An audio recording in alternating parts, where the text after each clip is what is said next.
लिखा फिर चंद दिनों पहले ही उन्होंने नक्शा पेश किया उस पाकिस्तान का जहां हर गांव में हर कोई एक रिलीजियस हार्मनी के साथ रहता था, कोई डिस्टिंग्विश नहीं करता था कि शिया कौन है सुन्नी कौन है। उन्होंने जिक्र किया कि मेरा बचपन तो ऐसा गुजरा, थोड़ा सा कोट कर दूं आपको। उन्होंने कहा कि हर यकम मुहर्रम से पहले पढ़ने वाली जुमे को मोहल्ले पड़ोस की सारी तमाम शिया सुन्नी औरतों को मेरी वालदा जमा करती और बीबी फातिमा की कहानी सुनाने के बाद मीठे लड्डू पर न्याज भी देती। उसके बाद उन्होंने कहा मेरे वालिद जो हैं वो हाफिज कुरान दियोबंदी होने के बावजूद यौम आशूर पर हलीम पकवाते थे ताकि उनके यारे जानी हमीद हुसैन नकवी जब ताजिया ठंडा करके बाद अहले खाना के हमरा बाद असर की नमाज के बाद वो फाका शिकनी करने आए तो उनके साथ बैठ के फाका शिकनी करें। आप एक हारमनी देख रही हैं, कहाँ गया वो पाकिस्तान? ये बसरुल्लाह खान साहब ने बहुत खूबसूरत आर्टिकल लिखा है और उन्होंने एक बहुत बड़ी तारीख सब कॉन्टिनेंट की और एक टॉलरेंस की और ये एक आपस में शीरो शकर होकर मुख्तलिफ तबका फिक्र के रहने की एक तारीख बयान की है। मैंने अपने बचपन में अपने जवानी में यही कुछ देखा। हम स्कूल में सबील के नाम पर चंदे जमा करते थे। स्कूल और बाजारों और सड़कों पर कहीं लाल कपड़े की सबील नजर आती थी, कहीं काले कपड़े की सबील नजर आती थी। 7वीं मुहर्रम से हर घर में न्याज, पानी पिलाना, शरबत पिलाने का दस्तूर शुरू हो जाता था। एक तहजीब और एक रवादारी और एक एक्सेप्टेंस थी। ये एक्सेप्टेंस किसी एक खास तबके के लिए, एक खास मकतबे फिक्र के लिए नहीं थी, बल्कि ये एक्सेप्टेंस और ये जिसे कहना चाहिए कि नजराना अकीदत या मोहब्बत का जो बर्ताव था वो खानदान पैगंबर के साथ था। अब तो ऐसा महसूस होता है कि जैसे कोई एक नया इस्लाम की फॉर्म इवॉल्व कर गई है जो पैगंबर के खानदान की मुखालिफ, पैगंबर के खानदान की मुखालिफ, पैगंबर के खानदान की मुखालिफ हो चुकी है। ये तो समझ में आने वाली बात नहीं है। आप अपने लिटरेचर को देख लीजिए, उर्दू जबान के लिटरेचर को देख लें, पंजाबी जबान के लिटरेचर को देख लें, पश्तो जबान के शाह अब्दुल लतीफ भटाई के लिखे हुए बड़े बड़े लोग हैं। उस लिटरेचर को जरा इस कॉन्टिनेंट के लिटरेचर को आप देखें, अरबी लिटरेचर को देखें, पर्शियन लिटरेचर को देखें। जितना तहजीब और तमद्दुन ने इस खानदान के हवाले से ग्रो किया है वो तो कोई और हवाला हमें मिलता ही नहीं। और सबसे बड़ा वो पाकिस्तान, हाँ, ये पाकिस्तान हमने खो दिया 1980 में, जब हम बेसोचे समझे या चंद डॉलरों की ख्वाहिश और तमन्ना और आरजू में अफगानिस्तान की उस जंग में जो रशिया और अफगान लोगों के दरमियान थी और न मालूम उसका क्या बेसिस था, हम उसमें कूद पड़े। वहां हमें ये लगा कि हमें बहुत कुछ हाथ लगेगा। वो जंग ने हमें मजबूर किया कि हमारी पूरी सोसाइटी ट्रांसफॉर्म हो जाए।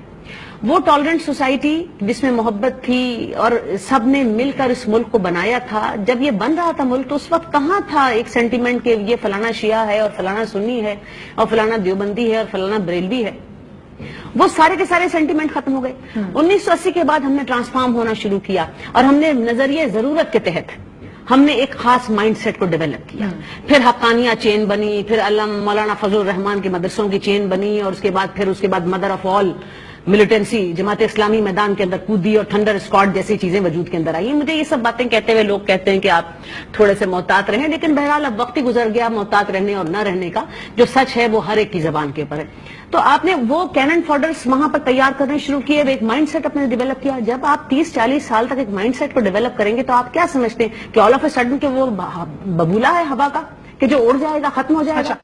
स्टेट पॉलिसी क्या है? क्या हुकूमत शुतुरमुर्ग है? क्या हुकूमत डिनाइल में है कि सेक्रेटेरियन वायलेंस हमारी सरजमीन पे हो रहा है, फंड भी हो रहा है? कौन करा रहा है? शहबानो जी आप कह रही थी कि फेयर फैक्टर आता है उनसे कि जो पुष्पनाई कर रहे होते हैं। कौन प्रोटेक्टर्स वो लोग हैं कि जब आप 98 के अंदर उन्हें पैदा करते हैं, तालिबान का नाम देते हैं, उसके बाद उन्हें एयर कवर देते हैं और उन्हें अफगानिस्तान के अंदर घुसाते हैं, मजार शरीफ को आप घेरा डालते हैं और चंद 15 दिन के अंदर 8000 आदमियों की लाशें आप गिराते हैं और उसके बाद आप झंडे गाड़कर कहते हैं कि हमने अल्लाह अकबर इस्लाम के किले को मजबूत कर दिया। वो है वो प्रोटेक्टर्स।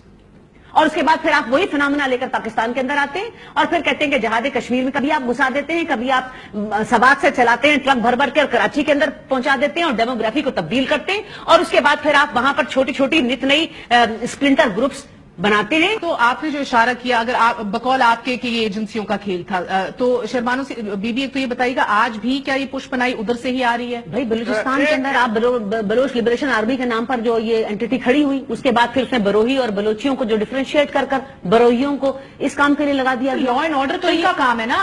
دیکھیے میں آپ کو بتاؤں، آپ اس معاملے میں پاکستان میں کسی بھی قسم کی سویلین گورنمنٹ کو بالکل بھی مورد الزام نہیں ٹھہرایا جا سکتا بیکاز آف دیئر ویکنیس. آپ کی سویلین گورنمنٹ چاہے پچھلے 5 سال کی سویلین گورنمنٹ تھی یا اب جو نئی سویلین گورنمنٹ آئی ہے، یہ ساری کی ساری کمزور پیروں والی حکومتیں ہیں جن کو ہر وقت یہ اس بات کا خطرہ ہوتا ہے کہ نہ معلوم کہاں سے پھونک پڑے گی اور کہاں سے ان کو اڑا دیا جائے گا. ٹھیک ہے، تو اگر یہ بلوچستان میں تو سویلین گورنمنٹ کا وجود ہی کب تھا، اور بلوچستان تو ٹوٹلی آپ کی ایجنسیوں کے ہاتھ میں ہے. صاحب ایک ویڈیو دیکھیں گے آپ، ہم لوگوں نے اسے بلر کیا ہوا ہے مورلی اور ethically as well as some rules by which we abide by. Sir یہ ویڈیو کے اندر اللہ اکبر کا نعرہ بلند کر کے پہلے پوچھا تمہارا مسلک کیا ہے، جب جواب آیا شیعہ تو اس کو ذبح کر دیا گیا.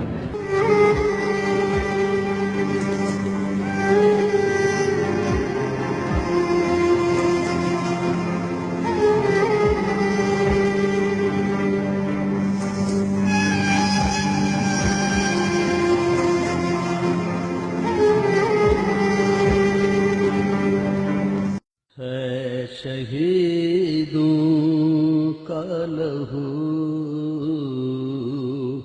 ہے وہ قسمت کا دھنی، ہے شہیدوں کا لہو جان پھر ڈال دے اس قوم کے مردہ تن میں، زندگی دیتا ہے یہ قوم کو افراد کو بھی یہ شہید